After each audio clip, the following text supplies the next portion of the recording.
All right, here we are. Javon Michael Kingsby. Yeah, big interview. Sex BBomb Radio. Mad crazy. Here he is. Say what's up. Hello, hello, hello. What's up, world? What's up, world? All right, so what we're talking about right now is Santa Ana and the art scene. What's happening? What's going on? He's a young artist. He does mad commissioned art around the city, doing graffiti, doing bombs, doing all sorts of stuff, and in several magazines. I forgot. The guy's ex-military. He's a phenomenal young man, ladies. He is what he is. He's all that. The biggest question that I have is really, where do you see yourself as far as the grand scheme of the art movement? Not necessarily here, but in general in the world. Like, where is that art movement? Like, where do you see yourself as an artist in that art movement? I just see myself as a facilitator, as a doorway to other artists to get into galleries, to get an audience, to have an online presence, and to gain buyers. So to gain buyers, have an online presence, have fans, have people coming out to your art shows, have people contributing to your art. So what could you tell somebody or tell yourself what you could do, not necessarily better, but what's the next level? How could you get to the next level for yourself? I would say you have to build yourself an image. Most artists like to hide away in their studios. They like to be all secretive and mysterious. That's good enough too. That's actually welcomed. But have an image. Look good on camera. Look good. Sound good during interviews, and just have a presence that intrigues people enough to start a conversation about you. And that's actually the next level of your artwork. So, do you think that you are on the level of Basquiat? Are you as good of a painter or as good at the movement than Basquiat? I've compared. In Basquiat's terms, it was location. Like Basquiat had the best location. Yeah. He's in New York with bumping into Andy Warhol by accident, supposedly. Who knows if he was stalking him or not? But he was in the vicinity of Andy Warhol, and Vogue magazine is just a top-notch. Investors in the art world. So it's all about location when it comes to that style of art, because you can't do that here and expect to get anywhere, which is Orange County. Because here you have to actually, this is Instagram world. Everything comes and goes like a tide. Well, tomorrow then you have to remember people. Why not move to New York? Why not move to Supermodel, Gallery Row, everywhere? Why stay in Santa Ana? Not necessarily because you're appreciated or not, but why stay here if you can't? You've been here for 5-10 years already, and honestly, you probably, if you were in New York or LA full time, you'd probably be a little bigger, probably big. I stayed here because it was a training ground here. It's a mini artist village. We helped build a lot of the galleries. True. Inspire a lot of people around here. So it was just a way to see how to gain an audience without being overwhelmed by the pressures of LA or New York.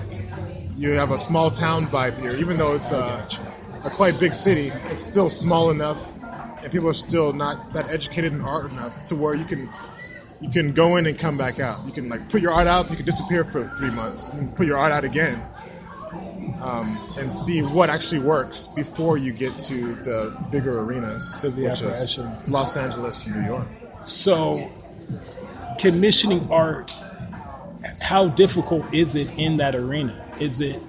Did you start slow and then build up? Or I started very fast. Yeah. I started off painting realistic dog portraits. And after 3 dog portraits, I didn't even have to advertise anymore. It was all word of mouth. As soon as I posted it, somebody else wanted one. Somebody else wanted another portrait. But at the same time, I was doing art shows. So I had my presence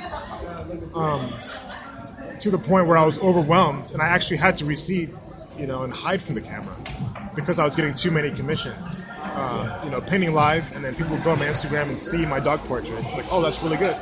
Because what you do is, no matter what the price range is, you just paint it to the best of your ability, and the customer will always be thrilled by what you create.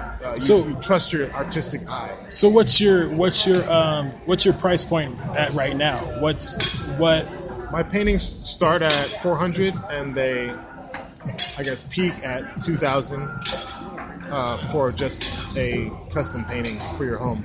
I'm going into a new arena now for digital painting, so I have no idea what my new price range is going to be. That's brilliant. That's probably one of your stronger points, Javon, is that whenever you see something or you know you could change every year, 2-3 years, you always pull yourself up, man, which is brilliant. You always do something in Santa Ana, in Long Beach, in Southern California to kind of pull yourself up. And that is difficult, man, to be a working artist. I mean, dealing with what you're dealing with. So how is your crew? Who is it? So you guys are still X is a Weapon? No, we're all individual. Mike is X is a Weapon. He's probably just going by his real name now, Mike Ziabrowski. Michael Ziabrowski. Freddie's going by Stoop Down. Federico Medina, Stoop Down. He's doing photography. He has a great show. He did Barrett's Museum. He's doing another museum. Yeah. And I'm just going by Jovan, all capital letters. And we're all doing our own thing, but we still collab when we need to do a major show. What we like to Freddie put it this way. It's like when you change the oil in your car because you want your car to run smoothly. So what we're doing is we're just changing the oil in the art worlds. We're revamping or reigniting the fire of what's happening here in the city just to see what all the new eyes have to offer. Right. Like people are hidden here. Like there's hidden talent everywhere because we're supposedly post-gentrification Santa Ana. So that means there's people that here are wandering around trying to look for real artists, and they have no idea, where to really settle down, because it's hard to recognize real when everyone's kind of faking the funk. Have you ever seen a Basquiat in person? Yes, I saw a real Basquiat in Vegas. So in Vegas, right? Ago, yeah. What It was actually at a mall. Vegas has crazy malls. So it's like at a mall there was a gallery, and they had Warhols, they had Basquiats, they had Pollux, they had everybody. So it was just one of those galleries that had just everybody featured in their gallery. So who is your biggest inspiration in the art world? Basquiat. By far? Basquiat is my biggest. He's my inspiration just by his whole persona, not necessarily just his art. Yeah. His art is just a projection of his subconscious mind, if you think about it. It's like how all of us think. We think in like spurts of, just random thoughts. We just find different words to put together for that moment. But it's always just flashes, and images. And that's what Basquiat's paintings were. And he found a way to... it's all location. He had this huge canvases, and he had an audience right away. Yeah. Which was the actual art worlds in New York, in Manhattan. Not everyone has that luxury, but he's my biggest inspiration because he knew his image. He knew that he had to wear like the droopy clothes and have the dreads shaved a certain way. He knew that he had to have paint on his pants in a fucking Prada suit. He knew he had to have his fridge full of caviar. He knew that he had to mingle with Andy Warhol and, Fab Five Freddy. Did he die too early? Of course he did. Of course he did. But he died of depression because his whole career was based off of, I would say, Andy Warhol guiding him to the right people. A lot of the ways, and then just heartbreak of losing Andy. And then the heartbreak of losing Andy. Because Andy was the guy who would tell him, according to the documentaries, to clean yourself up. Hang out with these models, call your mom, do this, do that. He acted like that was his real father figure. Talk to your mom. Because according to the documentaries, Basquiat's real father wasn't really communicating with him, But Andy was there for him. And, even Fab Five Freddy. Yeah. Blondie as well, yeah. Yeah, and Blondie. And they would say that, Andy would really be there for him. So do you think you have that? Have you met your Andy Warhol, so to say? Not really. I'm being my own Andy Warhol. I mean, maybe Mike Ziabrowski might be that, but it's like we're in a whole different arena now. We're in a digital age where things are being grown up digitally, and we can reach out to the world instead of being trapped in one city. Like back then, they were like in that city. He had to be in the Bowery. If you turn the corner, you were gone for real. Yeah. But here, you turn the corner, someone else takes a picture of you, and you're all over the internet. Like right now, everybody knows you're in town because I just pushed you on my Instagram. Oh yeah. So it's like it's stuff like that where it's like. So are you to a level right now that you are happy at? You're happy right now? No, I'm not happy because I haven't done what I'm going to do yet. I've been basically, since I'm a college dropout, I've basically just been going through a real life college. Yeah. In real time. So do you? What's the goal? The Broad, the MoMA, LACMA? You trying to get into museums? Or? My goal right now is retailers to start off with. Product. I mean, I have 3 different avenues. Of course, the Broad, but right now, since I'm getting into digital painting, I want to hit the retail, but in an artsy fucking fartsy way. Like, so not just like, oh, I'm gonna do this and put it out there like fucking, you know. It's not even an example. Is that selling out? Working for retail? Working for product? Not the way I'm gonna do it. I'm going to do it in a way that's acceptable to even the artists, you know, because I know what's acceptable and what's not acceptable, where it's, you know, there's a fine line where it's like you're educating people about art through retail, or you're just fucking straight selling out, you know. There's 2 different sides. If you're just straight selling out, you know, you're not going to have a limited edition of 13 shirts or 13 paintings.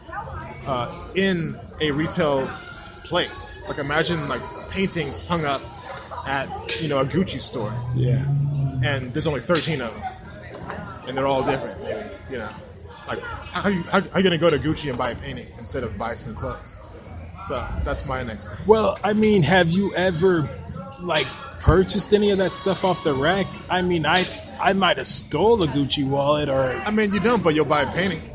Yeah. And that's not even my audience. My audience is whoever can afford that right now. But I'm on both levels. So I have the street art level of digital painting. And then I have the high-end level. The haute couture. Like, it's art. I can be on both sides without selling myself. I'm an artist. You don't have to be just high or low. Are you high fashion? I'm definitely high fashion. You're definitely high fashion. I can bring high fashion to the street art level. Which one do you like better, the lowbrow or the highbrow art? I like the highbrow. Because I feel like their creativity is more refined, and that's why I want to bring it to the street art level. That's why I want to bring it down, where it's like, you know, you go to an art show, you go to a catwalk, like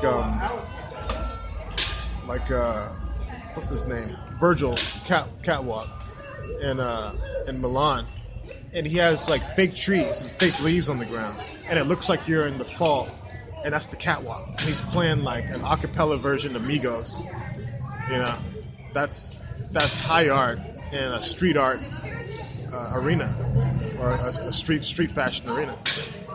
And it's that's what's thrilling to me. It's a thrill because people want to see it. People don't like that snobby shit unless there's like some kind of street level involved. Because 90% of us are low-key fucking street level. Fucking, you know, we don't want to acknowledge it, but we really are. One thing that I know you got to roll. One thing that I know, like that I've always kind of like not liked, not about you, but like that you might do, is that I think you give an overemphasis on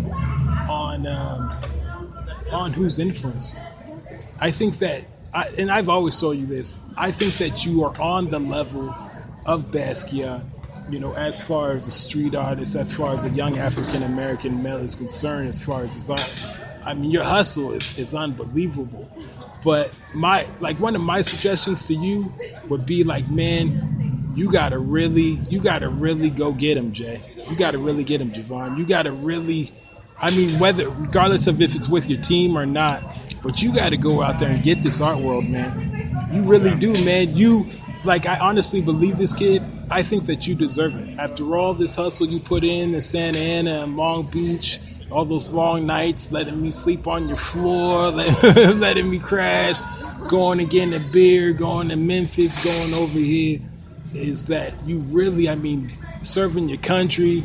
I mean, all of this is that you can't let those influences, other than Basquiat, you can't let those influences influence you so much that that you don't realize who you are in the art world, Jay?